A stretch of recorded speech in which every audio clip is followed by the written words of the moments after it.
Bangladesh petroleum corporation PVC জানিয়েছেন, ভারতের আসামের নুমালীগড় রিফাইনারি থেকে বাংলাদেশ 5,000 টন ডিজেল আসছে। আজ মঙ্গলবার 10ই মার্চ এই জ্বালানি তেল পাইপলাইনের মাধ্যমে দেশে পৌঁছাবে বলে আশা করা হচ্ছে। পিবিসির বাণিজ্য ও অপারেশন বিভাগের মহাব্যবস্থাপক মোহাম্মদ মুর্শেদ হুসাইন আজাদ গণমাধ্যমকে বিষয়টি নিশ্চিত করেছেন।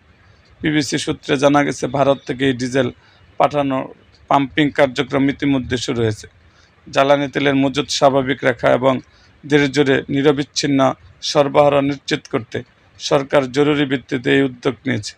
পাইপলাইনের মাধ্যমে এই আমদানির ফলে পরিবহন খরচ ও সময় সাশ্রয় হবে বলে মনে করছেন সংশ্লিষ্ট কর্মকর্তারা।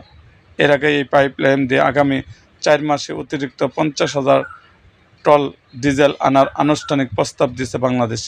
রবিবার ভারতীয় হাইকমিশনার প্রণব ভার্মাকে আনুষ্ঠানিকভাবে অনুরোধ করেন অর্থমন্ত্রী আমির খুরশু মাহমুদ চৌধুরী। এছাড়া চলতি বছরের ডিসেম্বর পর্যন্ত ভারতের নুমালীগড় রিফাইনারি থেকে 1,80,000 টন ডিজেল আমদানির চুক্তিও বিদ্যমান রয়েছে। তবে ঢাকা দিল্লি সম্পর্কের টানাপোড়েনে তা বন্ধ ছিল।